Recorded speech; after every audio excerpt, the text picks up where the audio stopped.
Hello, and welcome back to the podcast. Thank you very much for being here. Today, we are going to talk about choosing your hard. And this kind of came to me as I have been recently on my personal Facebook page. I have recently been updating just my friends and the people that I know about our rental property that we are getting into. And not everybody is nearly as excited about it as us. Now, I can't say that I am super excited. Like, I'm tired. It's been a lot of work. We have had to do a lot of construction and cleaning up. We bought this thing in August of last year, and it is on 40 acres, and it is a 1916 Sears Roebuck home. And the person that had it before us had a little different idea of how to block weeds and was very organic, regenerative, which I can appreciate. But the ditches were a mess. Like, we've just had a lot to do in the house, a lot to do with decorating the house, even though I hired somebody to do it. So here's the thing. It's going to be a short-term rental or Airbnb, better known as short-term rentals. And so we've had to furnish it. And I don't do well with furnishing things. That is not my strong suit. So I hired somebody to do it. I've hired contractors to redo the inside of the house. In my head, this is actually the fourth house we've redone in about 3.5 years between in about 4 or 5 years between our rentals and our homes that we've lived in and all that good stuff. And it's not like we move all the time, but we've had some rentals. And so I should know that when I hire a contractor, like, it's not hands off for me, because there's still, I have to go in, I have to check to make sure they did everything right. You have to check to make sure they're charging you the right amount. It is a process because I'm not, frankly, there doing it. I'm here having a conversation with you. So once somebody said to me that this rental is going to be great and maybe it'll be awesome for a while until the renters, get to be a lot of work. They're going to be a lot of work. And I hear this a lot in the industry that, rental income is passive income. Find what you like. And just yesterday, I met with a potential client that they have farm ground and they buy lots of farm ground and they rent it out, or they do some sort of a crop share on it, which means they are technically putting up some of the money and the guy farming it is putting up some of the money. Sometimes they're hiring people to farm it for them. And so they have some farm expenses. They're just not the ones, again, doing the work, much like remodeling a house. And when I had that comment made to me about renters are going to be work, I've heard it a lot too recently where people are talking about rental income and real estate, and passive income isn't passive. Nobody just sits back in a chair and says, let me get the mailbox money. I don't care what it is that you do. It's not going to be easy. And so I was thinking about that today, that, we get to choose our hard. We get to choose what we think is hard and what we think isn't hard. And there are people out there doing real estate that absolutely love it. It is their thing. They are friendly people. They think it's funny if somebody did something and, they damaged something. And I don't think that that's funny because I'm a bit of a Karen. I don't drink. I take care of people's stuff when I go places. I probably leave it cleaner than I found it. Like, it's just how my personality is. And so when somebody comes in and they are likely to destroy something, they are likely to, whatever, be loud, disrupt neighbors. That's not my thing. Like, if you're going to disrupt my life because you think partying is a little bit more awesome, then my friends, I'm going to correct you because I want to sleep. Right? So it's those things that I am not super good at. And I know that. So I'm not managing my rental property because I am not relaxed enough to do that. So will I have some mailbox money? Yes. Will it be hard? Yes. Will any of it be hard? Yes. A lot of people will say, well, yeah, having your own business sounds awesome, but you know it's going to be a lot of work. And that's exactly what my old boss said to me when I left my very last job. He said, you know, it's going to be a lot of work to build your own business and to run your own business. I said, yes, I know. I've been running businesses since I've been 23 years old. I know that it's going to be a lot of work. I know that it's going to take a lot of time. And so it's, what do you like to do? Is it worth it? Me running a business is, some people would say, oh my gosh, that's so hard. That's so exhausting. I don't find it hard and exhausting.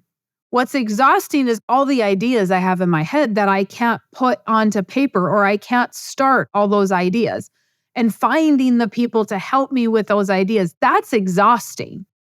What's not exhausting is the excitement of that. For other people, that is not excitement to them. That is draining to them. So when we say to somebody, yeah, that sounds good, but what? What is the other person's love and passion? Because if that is their love and passion, it's not going to be exhausting. The gentleman that is going to manage my short-term rental, that's not exhausting to him. He laughs about all kinds of stuff and he thinks it's funny. And I'm over here thinking that just isn't funny. I don't find it funny that you couldn't put a shower curtain in the shower and water got all over and leaked to the second floor. Yeah, not funny. That's common sense to me. Put the shower curtain in. And so they're like, oh, he's like, oh yeah, that happens. Like, it was all fixed. It was all good. And that to him isn't hard. So we can look at every facet of our life and everything that we do. And when we look at personalities, there are things where if I have to do paperwork, I'm going to say it's not worth it. Yeah, you think it's great until you have to do all the paperwork. Yet, I have assistants that love the paperwork and they would hate the job that I do on a daily basis. They don't want to be here recording a podcast. They don't want to be sitting in front of clients, problem solving, giving clients ideas and suggestions. They don't want the responsibility of that. They want to be able to just do the paperwork, to be able to help people know exactly what it is and have no liability attached to it. So we have to choose our hard. And we cannot cut somebody else's dream down. We cannot cut somebody else's idea down because we don't think that that would be fun. And we think that would be hard and miserable. It's only hard and miserable if we don't like it. And thank goodness some people love rental properties, or nobody would have anything to rent. If everybody had my outlook on it, there would be nothing to rent. Even the farm ground, think about this. Even my client that's buying ground, he has to deal with the farmer that's farming it. He has to deal with people renting it. He has to deal with weeds. He has to deal with what he's going to plant and the crops and the crop insurance and all the other things that go along with it. The same as this rental. I had all the other stuff on the back end. Is the farm ground still passive income? More passive than getting up to work. So if we don't want to take any risk, we don't want to do anything because it could be hard, then our hard is waking up to the alarm every single day and deciding we're going to punch the clock and answer to the man, which is not the end of the world if that's what you are comfortable doing. But not everybody's comfortable doing that. That is still taking a risk. You're working to build somebody else's business. And if they're a great business owner, that's maybe not such a bad idea. But if they're not a good boss and they don't care about you, what's your risk? Having nothing, not knowing what you're going to have at retirement, hoping that you constantly have a job and a paycheck, hoping that you get a raise, hoping you can afford groceries. I get to make my destination, and I'm okay with that. So when we are thinking about those things, or saying that, not thinking about, but when we're saying that stuff, we need to think about what we're saying. And we need to think about what other people are saying to us. Because if you're listening to this podcast, you're most likely not the person that's saying the thing. You're the person that's hearing it. And I want you next time to fire back with, we get to pick our heart. What is yours? What would you rather do for cash flow to make sure that you're taken care of? And make them think about that. Because we're just spewing stuff that we've heard forever. And rentals are not for everybody. I don't love them. I just don't love them. We now have 2 of them, and that's not a lot, but they're not my favorite. Okay? They're not my favorite. Hey, the water's leaking. Hey, there's a water spot. Hey, the toilet's not flushing. It's not really my favorite thing to answer.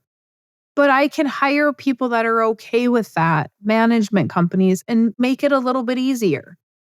Or I can find a less hard or a different hard that I am okay with that is more exciting to me.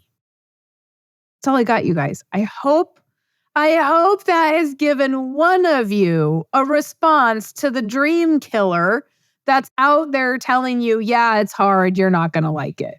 How do they know? Pick your hard. What is it that they do every day that you don't like? Probably punching a clock, working for somebody else. No thanks. I'll have this hard over that hard, right? Being told how to act, when to say it, what to say, how to say it, when to get my job done, how much money am I going to make? Nope, I'll choose this hard any day of the week. But passive income is also not passive.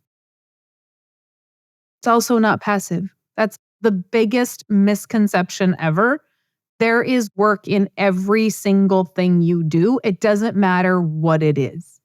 If you did something to create truly passive income because you're maybe a silent partner in a business, you had to work to get to that point. And then there are still meetings and there are still little things that have to be done. There are still relationships to manage. All of that stuff still needs to happen. So there's my 2 cents on passive income. All right, you guys, if you have suggestions for podcasts, comments, questions, whatever, go to withoutthebank.com. You can grab the book at withoutthebank.com. If you have questions, comments, whatever, go to email maryjo@withoutthebank.com. Good Lord, I'm having a hard time ending this thing today. Let me know if you need anything or need me. Otherwise, you have a fantastic rest of your day.